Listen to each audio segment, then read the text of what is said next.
স্কুলের দেওয়ালে রবীন্দ্রনাথের ছবির ওপর বিজেপির স্টিকার। তাতে প্রধানমন্ত্রী নরেন্দ্র মোদীর ছবি এবং স্লোগান চাকরি দরকার, তাই বিজেপি সরকার। সৌজন্যে বিজেপির পরিবর্তন যাত্রা। আর এই ছবি ভাইরাল হতেই শুরু হচ্ছে রাজনৈতিক বিতর্ক।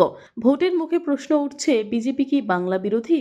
ঝাড়গ্রাম জেলার সাঁকরাইলের দক্ষিণ দুইলা হাই স্কুলের দেওয়ালে বছর পাঁচেক আগে স্কুলের ছাত্রছাত্রীরা মনীষীদের ছবি নিজেদের হাতে এঁকেছিল। সেই ছবি আজও দেওয়ালে জল জল করছে। রবীন্দ্রনাথ ঠাকুর, নেতাজি সুভাষচন্দ্র বসু, সর্বপল্লী রাধাকৃষ্ণন এবং এপিজে আব্দুল কালামের ছবি পথ চলতি মানুষরা দেখতে পান। গতকাল রাতে স্কুলের এক শিক্ষিকা সমাজ মাধ্যমে পোস্টে দেখেন রবীন্দ্রনাথের ছবির ওপর কে বা কারা বিজেপির পরিবর্তন যাত্রার স্টিকার লাগিয়েছে। গোটা ছবিটায় কুৎসিত চেহারা নিয়েছে। আর এই ছবি ভাইরাল হতেই শুরু হচ্ছে বিতর্ক। স্কুলের প্রধান শিক্ষক জানিয়েছেন, সমাজ মাধ্যম থেকে আজ সকালে বিষয়টি তাদের নজরে আসে। গতকাল স্কুল থেকে বেরোবার সময় তাদের নজরে আসেনি, তবে স্কুলে ঢোকার সময় তারা দেখেন ওই স্টিকার খুলে নেওয়া হয়েছে। এই ঘটনা অত্যন্ত অপমানজনক। কে বা কারা করেছে সেই ব্যাপারে তাদের কোনো ধারণা নেই। স্কুলের মধ্যে সিসিটিভি ক্যামেরা থাকলেও বাইরের দিকে কোনো ক্যামেরা না থাকায় বোঝা যায়নি কে লাগিয়েছিল বা খুলেছে। তিনি বিষয়টি ঊর্ধ্বতন কর্তৃপক্ষের নজরে আনবেন। এদিকে এই ঘটনায় শুরু হচ্ছে রাজনৈতিক চাপানুতর। তৃণমূল কংগ্রেসের পক্ষ থেকে এই ঘটনার তীব্র প্রতিবাদ করা হয়।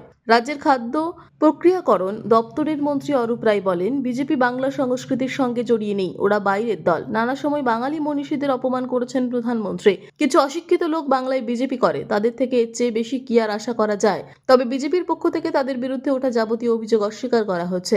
বিজেপির হাওড়া জেলা সম্পাদক ওম প্রকাশ সিং বলেন, এই ঘটনার তীব্র ধিক্কার জানাচ্ছি। এটা বিজেপির সংস্কৃতি নয়। তৃণমূলের কেউ ওই স্টিকার লাগিয়ে বিজেপির বদনাম করার চেষ্টা করছে। ওরাই বিভিন্ন সময় মনীষীদের নানাভাবে অপমান করেছে, মানুষ সব জানে।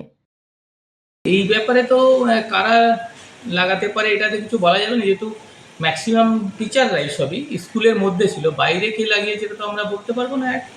আর যদিও লাগিয়ে থাকে এটা ভীষণ খারাপ, কেন ছেলেমেয়েদের কাছে একটা বার্তা যাবে, যেহেতু ছেলেমেয়েরা সেই ছবিগুলো এঁকেছে এবং সেই ছবির মুখের উপরে বিশেষত রবীন্দ্রনাথের ছবির উপরে একটা স্টিকার লাগিয়ে দিয়ে গেছে। এটা খুব একটা বাজে জিনিস হয়েছে, স্কুলের পক্ষে খুবই খারাপ। এটা স্কুলে তো সিসিটিভি ক্যামেরা আছে, দেখা যাচ্ছে কিছু দেখা যাচ্ছে না কারা এটা? না না, সিসিটিভিটা যেহেতু ক্যামেরাটা আমাদের উইদিন স্কুল আর কি কম্পাউন্ডের মধ্যে আছে, তারপরে বাইরে কি ঘটনা ঘটছে এটা তো আইডেন্টিফাই করতে পারবো না। এটা নিয়ে আপনি কি পুলিশে কোনো কমপ্লেন করেছেন স্যার? না না, কমপ্লেন করা হয়নি। কেন, আমি এসে যখন স্টাফেদের মুখে শুনলাম এই ব্যাপারটা, মানে ফেসবুক থেকে জানতে পেরেছে, তখন আমি বাইরে নিয়ে গেলাম এবং একজন ম্যাডাম আমার সাথে গেল। তখন দেখলাম রবীন্দ্রনাথের মুখের ছবিটা নেই। আচ্ছা, এই ফেসবুকে কি প্রথমেই আজকে আপনাদের নজরে আসে? হ্যাঁ হ্যাঁ, বিজেপির কালচার তো, বিজেপি তো আমাদের বাংলার পার্টি না, বিজেপি হচ্ছে বিদেশি পার্টি। এখন বিজেপির কালচারও এইরকম। নাহলে রবীন্দ্রনাথকে বলে রবীন্দ্রনাথের জন্ম হয়েছে শান্তিনিকেতনে, বিজেপি বলে। নাহলে বঙ্কিমচন্দ্র চট্টোপাধ্যায়কে বলে বঙ্কিমদা, ভারতবর্ষের প্রধানমন্ত্রী হয়ে। তো সুতরাং বিজেপি আমাদের পশ্চিমবাংলার পার্টি নয়, বিদেশি পার্টি। এবং তারা সংস্কৃতি বলে কিছু জানে না, তারা কবিগুরু রবীন্দ্রনাথ জানে না, তারা নজরুল ইসলাম জানে না, তারা ঈশ্বরচন্দ্র বিদ্যাসাগর জানে না, ডিএল রায় জানে না, তারা ঋষি বঙ্কিমচন্দ্র চট্টোপাধ্যায় জানে না, যিনি মানে বন্দে মাতরমের স্রষ্টা। তাদের কালচার বলে কিছু নেই।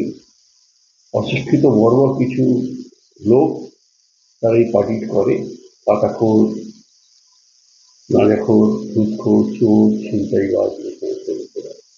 এবং বিজেপি তারা তাদের মানে এই ধরনের কাজই তাদের কাছ থেকে আশা করা যায়, এর থেকে ভালো কিছু আশা করা যায় না।